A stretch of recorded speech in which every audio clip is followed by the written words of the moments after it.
Hello' friends, মোৰ channel যোৰহাটৰ ছোৱালীলৈ আপোনালোকক সকলোকে স্বাগতম।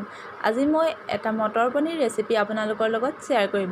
ভিডিঅ'টো চাই ভাল পালে প্লিজ লাইক, কমেণ্ট আৰু ছাবস্ক্ৰাইব কৰি দিব। এতিয়া মই 100 গ্ৰামমান পনীৰ অলপমান ৰঙচুৱা হোৱালৈকে ফ্ৰাই কৰি লৈছোঁ।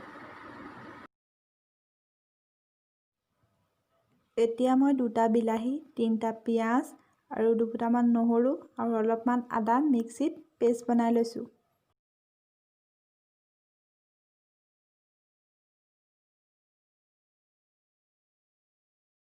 এতিয়া তেল গৰম হোৱাত তাত 2টা শুকান জলকীয়া দিলোঁ, 1 খিলা তেজপাত দিলোঁ আৰু আধা চামুচ ৰেড চিলি গুড়ি দিলোঁ আৰু এতিয়া মিক্সিত বনাই থোৱা পেষ্টখিনি দি দিলোঁ। অলপ দেৰি লৰাই তেলটো এৰি অহালৈকে থাকিবলৈ দিছোঁ।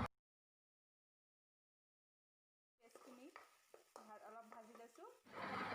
এতিয়া পেষ্টখিনি অলপ লৰাই তাত আধা চামুচ মিট মছলা, আধা চামুচ চিকেন মছলা গুড়ি দি অলপমান লৰাই থাকোঁ।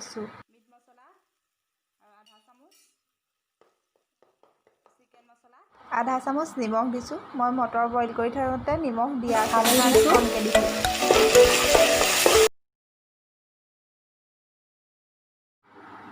এতিয়া পেষ্টখিনিয়ে তেল এৰিলত ইয়াত বইল কৰি থোৱা মটৰখিনি দি দিলোঁ। মটৰখিনি অলপমান উতলি আহিলে ইয়াত ভাজি ৰখা পনীৰখিনি এড কৰি দিম।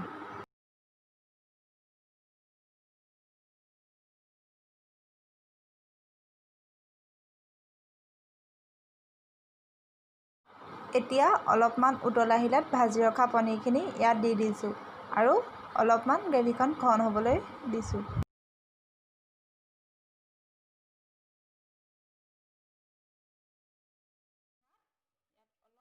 এতিয়া গ্ৰেভিখন ডাঠ হৈ আহিছে। এতিয়া আধা চামুচ গৰম মছলা দি নমাই দিম গ্ৰেভিখন।